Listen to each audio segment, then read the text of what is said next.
Right ట్రయల్గా కనుక జగన్మోహన్ రెడ్డి గారు వచ్చుంటే పావులాగా 12 కేసులు వేసేవాడిని, అతను పిల్లి వేసేవాడిని. ఆ స్కీమ్ అని ఈ స్కీమ్ అని ఏ స్కీము లేదు చివరికి. దొంగ స్కామ్ ఇప్పుడు వేస్తే ఉపయోగం ఉంది, ఇప్పుడు వేసినా సరే ఆయన పెద్ద ఫ్యాక్షనిస్టు. నలుగురు పంపించేసి నన్ను ఇది చేస్తే మనం చేయగలిగింది లేదు. అందుకని అశ్వనయో గజనయో వ్యాఘ్రణ నయోజ అజాపుత్రం బలిందజ్జ దేవో దుర్బల ఘాతక, బలహీనుడిని ఎవడైనా బాధిస్తాడు. అందుకని కూర్చోవడమే కానీ, లేకపోతే జగన్మోహన్ రెడ్డి ఏదో సత్యసంధులను చంద్రబాబుని ఆరోపించడం కూడా కరెక్ట్ కాదు. అది ఎవడి స్ట్రాటజీ వాళ్ళదే. లిక్కర్ గురించి ఏముంది, అది లేకపోతే ఆధారం లేదు వీళ్ళకి. ఆయనైనా ఈయనైనా అంతే. ఆయన కొన్ని వేల కోట్ల రూపాయలు ఆయన దోచుకుంటే ఈయన ముప్పుడే మొదలుపెట్టాడు. ఎవరైనా ఒకటే, లిక్కర్ లేకపోతే ఆదాయం లేదు గవర్నమెంట్కి. ఎవడెట్టపోతే మనకి ఎవరేమనుకున్నా నాకేమకూడదు, నా కవిత్వం నిజం కర్ణాటక భాష. శ్రీనివాసుడు చెప్పినట్టు లిక్కర్ లేకపోతే వీళ్ళకి ఆదాయమే లేదు. దీనికి ప్రజలు స్వామి చెప్పినట్టు ఊరు పోయిరా బడే సాహిబ్ అంటే ఇంకేదో పోయిరా బుడే సాహిబ్ అని ఎవడెట్టపోతే మనకెందుకు సార్? వాళ్ళకి కావాల్సింది రన్ అవ్వాలి, స్కీములు ఇవ్వాలి, పావులాకి ఇది మధ్యాహ్నం 5 రూపాయలకు భోజనం, రూపాయలు 2 రూపాయలకి టిఫిను, ఈ స్కీములు నడవాలి. ఎవరికి ఇస్తున్నాడో తెలియదు. అంతకుముందు వైసీపీ గవర్నమెంట్లో వృద్ధాప్య పెన్షన్ ఉన్నవి ఈ టీడీపీ గవర్నమెంట్లో తీసిపారదిగారు. ఈ టీడీపీ గవర్నమెంట్లో ఉన్నాయి వైసీపీ గవర్నమెంట్ తీసిపారనొక్కారు.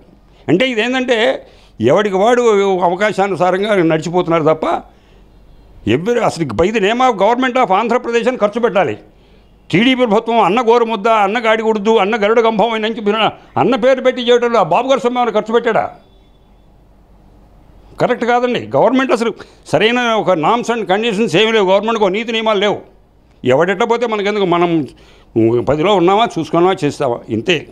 తిన్నామా, పడుకున్నామా, తెల్లవారి షిండేగాడు చెప్పినట్టు మన సంపాదన మనం సంపాదించుకున్నామా, ఇది నడిపామా లేదా, మనకి ఇది చేసామా తప్పితే ఇంతకంటే ఇంకొకటి ఏం లేదండి. ఏ గవర్నమెంట్ అయినా ఒకటే.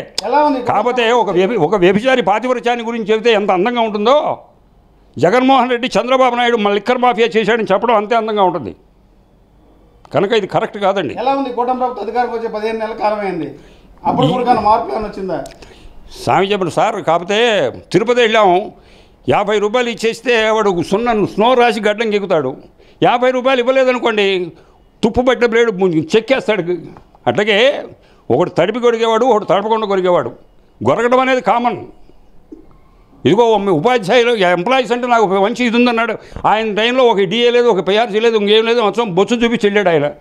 ఈయన కూడా మాకు ఎంప్లాయీస్ అంటే మాకు ఇది ఉందన్న ఎలక్షన్ ముందు వీడి గురించి పట్టించుకుంటే లేదు. ఈ స్కీములకు మాత్రం డబ్బులు వస్తాయి, ఎక్కడి నుంచి వస్తాయో తెలియదు. అన్నీ ఉన్నాయి. ఎన్ని ఉంటే ఏమైంది? బొచ్చు అడిగేది ఎవడో, ఇచ్చేది ఎవడో. అందుకని ఏంటంటే ఏ ముడ్డిలో ఏలు పెట్టినా అదే వాసన వస్తుంది సార్.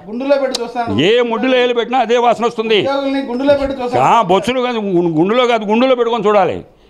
కష్టం సార్ ఇవన్నీ వద్దు. ఎందుకంటే మనం కామెంట్ చేసి అసహ్యంగా, విపరీతమైన కామెంట్ చేసి అసహ్యంగా ఉంటుంది, కానీ కడుపు మండితే ఒక రకంగా బాధగా ఉంటుంది.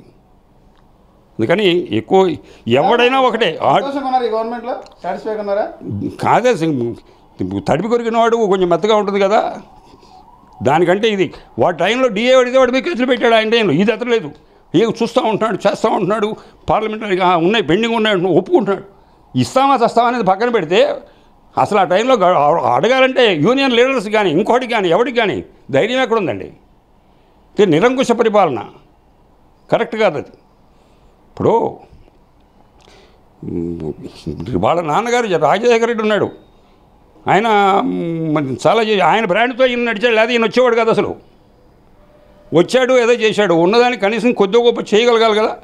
ఆయన చేయలేకపోవడం, పైకి వచ్చి చేసే కాపురం చెడగొట్టకపోతే నేను రంకుమొగుడు అని రాష్ట్రాన్ని నాశనం చేసి వెళ్ళిపోయినాడు ఆయన. రాష్ట్రంలో జీఎస్టీ ఉత్సవాలు జరుగుతుంది. సార్ ఇవన్నీ ఏమండి, షాంపూకి రేటు తగ్గింది. ఎంతమంది షాంపూ కూడా చెప్పులు తగ్గినాయి. చెప్పులు ఎన్నాళ్ళు ఎవడు కొనుక్కుంటాడు? లేకపోతే ఇంకేదో దీనికి జరిగిందంటే కార్లకు తగ్గినాయి. కార్లకు తగ్గితే ఎవడు కొంటాడు? 100 మందిలో బలిసినోడు కొంటాడు. బలిసినోడికి తగ్గితే ఏంటి, తగ్గకపోతే ఏంటి? బక్కోడికి తగ్గితే వీడికి ఏదైనా కొంటాడు, కొనుక్కుందాం అనుకుంటాడు. అందుకని లో పీపుల్, మిడిల్ క్లాస్ పీపుల్కి తగ్గిన అంటూ ఏమి కాకపోతే ఏదో కొద్దిగా గొప్ప తగ్గకుండా ఉండదు. కాకపోతే ఆ పేరు చెప్పి దీని అల్పాచమానం అరగంట, అల్లలాడిచేది గంట అని దీని ప్రచారం భయంకరంగా ఉంది. జీఎస్టీని దొబ్బిందాకా బాగా జీఎస్టీ అన్నారు. ఇవాళంతా సంపాదించుకొని అంతా సెటిల్ అయిపోయిన తర్వాత జీఎస్టీ తగ్గించామన్నారు. ఇవన్నీ ఎలక్షన్ స్టెంటు. ఎవరికి వాడు ఉండాలి. మనం ఈ 5 years కంటిన్యూ అవ్వాలి, ఆ తర్వాత కూడా మనం రావాలి. ఈ స్టెంట్లు తప్పితే అసలు ఎక్కడైనా చెప్పింది చేపూరులు వెళ్ళేది ఏం పాడన్నట్టు చెప్పేది ఎవడన్నా చేస్తున్నాడా? ఒక్కటి లేదు.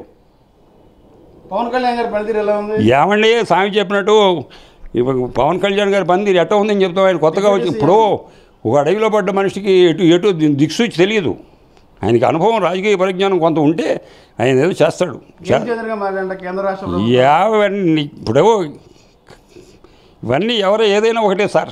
మోడీ గారు తుఫాన్, చిరంజీవి గారు ఉన్నాడు. కాదండి, మోడీ గారేమో పవన్ కళ్యాణ్ తుఫాన్ అంటున్నాడు. ఆయన పవన్ కళ్యాణ్ తుఫాన్ గారు అంటే తుఫాన్ లాగా అనిపించింది, కానీ స్వామి చెప్పిన అధికారికి పడితే తుఫాన్ కాదు, అది తూటానే. ఏం లేదు, ఉపయోగం లేదు సార్.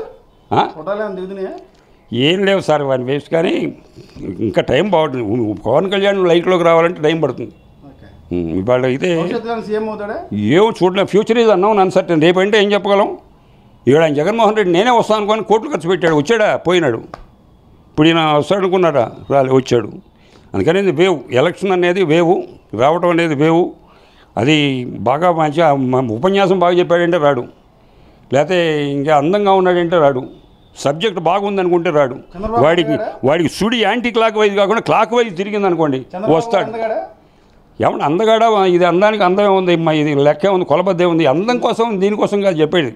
కాకపోతే అది సుడి అనేది అట్లా తిరిగితే వస్తారు, లేకపోతే పోతారు. అందుకని మనం ఎవడైనా ఏదో చేద్దాం కాదు. కాకపోతే చెప్పింది చేయగలగాలి. మనశ్శేకం వచశ్శేకం కర్మణ్యేకం మహాత్మనం మనశ్శన్యత వచశ్శన్యత కర్మణ్యన్యత దురాత్మనం. మంచి మనిషి అనేవాడు చెప్పేది ఏది చెప్తాడో అదే చేయాలి, ఏది చేయాలో అదే చెప్పాలి. దురాత్ముడు ఏం చేస్తాడంటే మనసులో ఒకటి పిల్ల గడికి వస్తావా అంటాడు. పిల్ల గడికి వస్తావంటే వాడి గడికి ఆ పిల్ల మీద ఇది గారు దాని వ్యవహారం వేరు. కనుక మనసులో ఒకటి పెట్టుకొని పైకి ఒకటి చెప్పడం, చేసేది ఇంకొకటి చేయడం అనేది కరెక్ట్ కాదు. రాజకీయంలో స్ట్రైన్ అవ్వాలంటే దేశం కోసం కొంచెం కొద్దిగా గొప్ప. ఇప్పుడు సర్వస్వార్థం సమీహతే, ప్రతివాడు స్వార్థాన్ని కోరతాడు, సంపాదించుకోవాల్సిందే. చీవలు ఉన్నాయి. రేపటి రోజున ఆపదర్థం తన వర్షం వస్తే ఒక చీమ బయటికి రాదు. ఆ వర్షం వచ్చినప్పుడు 4 రోజులు వాడు ముసురు పెట్టింది. వాటి ఆహారం ఏంటి అంటే తీసుకెళ్ళిన డబ్బులు కొంత దాచుకుంటాయి. అలాగే రాజకీయంగా మన అధికారిగా మంత్రిగా ఉన్నవాడు కొద్దిగా గొప్ప సాధించుకోవడం సంపాదించి, కానీ చెట్టు మీద కాయలు కోసుకోవచ్చు, కానీ చెట్టే కోసుకోవడం అనేది కరెక్ట్ కాదు. ఎవడైనా చంద్రబాబు గారు చెప్పిన పని చేస్తారా? ఏమండి, something is better than nothing, nothing is better than. అసలు ఏమి చేయనోడు కంటే ఇది మొండి చేయి చూపించినోడు కంటే ఇదని కొంత నయం కదా. చేస్తాడని హోప్, నమ్మకం పెట్టుకుందాం. చేస్తే సంతోషం, చేస్తే చేశాడు అనుకుందాం, చేయలేకపోతే చేయలేదు అనుకున్నాం. మనం చేసేది ఏం లేదు. కాకపోతే ఇదిగో చాలామంది ఎక్స్పెక్ట్ చేస్తున్నారు. కనీసం ఇదిగో డిఏ ఇస్తాడేమో, అదేమన్నా ఇస్తాడేమో, పిఆర్సీ ఇస్తాడేమో. చంద్రబాబు నాయుడు ఎంప్లాయీస్ చాలామంది హోప్ పెట్టుకున్నారు. ఈయన అయినారు, కానీ ఏం చేస్తారు ఈ ఎంప్లాయీస్? ఏం చేస్తారు? కాకపోతే చెప్పానే అశ్వన్నయ్య గజన్నయ్య బలిపశువుగా గుర్రాన్ని ఎవరు గుండెల పగలు దంతుంది దాని జోలికి పోతే. గజన్నయ్య ఏనుగునే వసుకు తొక్కేస్తుంది. అది పుని పెద్ద పుల్ని వసు కదా, పెద్ద పుల్ని మరి ఇచ్చేది ఎవడంటే మజాపుత్రం బలిందచ్చాదు, మేకపిల్లని బలిస్తారు. ఎందుకంటే బలహీనులే కదా బలవంతులు భయపెట్టేది. కాబట్టి ఎంప్లాయీస్ ఏమిటవుతుంది? ఏమీ కాదు, వీళ్ళు ఏం చేయలేరు. జగన్మోహన్ రెడ్డి లైన్లో యూనియన్ వాళ్ళకి వాయిస్ లేదు. అదేమంటే కేసులు పెట్టాడు, ఇంకొకటి అన్నాడు, మరొకటి అన్నాడు. కరెక్ట్ కాదండి అది.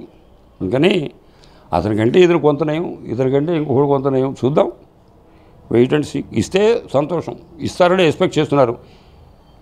ఇవ్వలేదు, చేసేదేం లేదు. అంటే రాష్ట్రం ఆర్థిక పరిస్థితిని బట్టి ఎంప్లాయీస్ కూడా ఆర్థిక పరిస్థితి ఎప్పుడు ఉండేది సార్? ఎప్పుడు ఆర్థిక పరిస్థితి గవర్నమెంట్ మారినప్పుడు ఆర్థిక పరిస్థితి అస్తవ్యస్తంగానే ఉంటుంది. తెలంగాణ గవర్నమెంట్లో 4 కలిసి కుటుంబ పాలనగా 4 దిక్కులు దున్నేసి తినేసి ఇచ్చారు. కొన్ని లక్షల కోట్లు అప్పు చూసి వెళ్ళారు. మరి వాడు దాన్ని పూడ్చుకుంటున్నాడు. ఇంకో పథకం ఉంటున్నాడు, మూసీ నది ప్రక్షాళన అంటున్నాడు, ఇంకో ఇది అదిగో ఇది. ఇవన్నీ ఏంటంటే నడుస్తుంటాయి. ఆర్థిక పరిస్థితి అనేది ఎప్పుడు ఉండేది. ఆదాయం ఏమవుతుంది? కేంద్ర ప్రభుత్వం నుంచి ఇదేమవుతుంది? రెవెన్యూ ఏమవుతుంది?